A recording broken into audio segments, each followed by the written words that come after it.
For today's video guys, may okasyon dito sa amin. Yan, nag-exercise ako para ma-burn yung fat ko para sa mga kakainin ko mamaya. Para bubusog-lusog naman tayo mga tropa. So ayun na mga tropa, lalabas ako at titignan ko yung video ko doon sa kapitbahay namin na may birthday. Yun. 350 per day yan mga tropa, ay half day pala, 350 pesos. So ayun na mga tropa, babalik ako sa bahay at magsasayang ako. Para may ulam kami mamayang hapon. Yan. Para may kanin kami sa panangalian mga tropa. Yon, kasama ko yung bibi ko diyan, nagbibideo yan. Pinapapoy ko lang yung yung mga panggatong ayan kasi wala kaming mga gas stove kasi hindi kami rich kid mga tropa. Di tulad ng iba diyan, rich kid. So ayun na mga tropa, anin ko na yung bigas.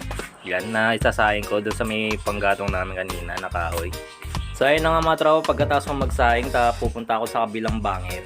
Kabilang bahay pala, tahingi ako ng ulam namin. Masarap kasi ulam nila mga tropa, malunggay.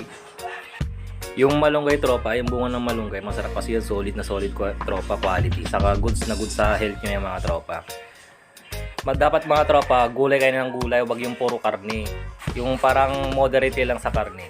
Kasi mas maigi talaga ang gulay sa katawan. So ayun na nga tropa, papunta na ako dyan. So makikita ko yung birthday boy. May kasama siyang dalawang bata na maglilinis ng pulutan namin. Pulutan. Ulo with paawid. Betamax, alam na yung tawag doon. Ang tawag kasi dami na doon dito ay dara-dara. Dugo pala, hindi Tagalog din pa mga tropa. Ayan, so ayun na mga tropa doon, kukuha na ako ng ulam namin malunggay. Papakita ko mamaya mga tropa.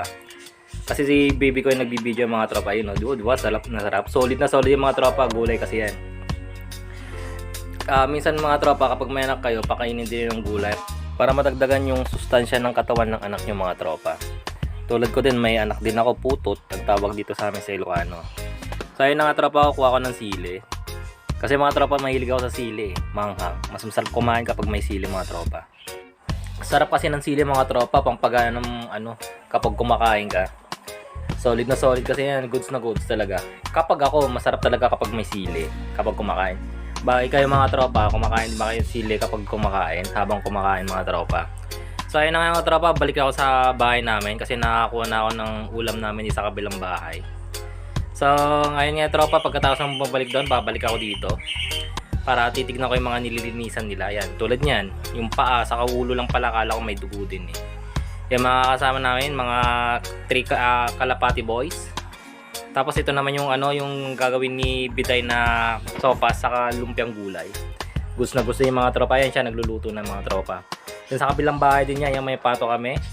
Pato pala nila sa pulutan mamaya yan. So ayun na nga tropa, sinusunog na yung pato para mawala yung dot niya. So ayun na nga tropa, kinakatay na yung baboy. Hindi pala, pato pala.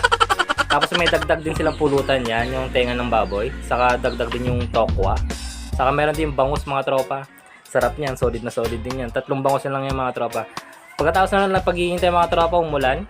Medyo malakas yung ulan. Tapos may kasabay din ako maligaw. Yun yung anak ko. Kasama ko dyan. Nakaupo ako sa tabi. Di lang pinakita ni Bakot ko yung video. Kasi ayan yan. Nakikita yung tropa. Ayun ako. Diba?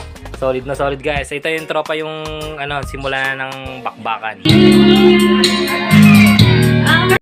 So, kita nyo mga tropa namin yan si Bornok, lasing na yan, nagsimula kaninang umaga pa lang yan kasi pumunta sila nag-swimming. So ayun na tropa, maraming salamat for the next video ulit, bye bye.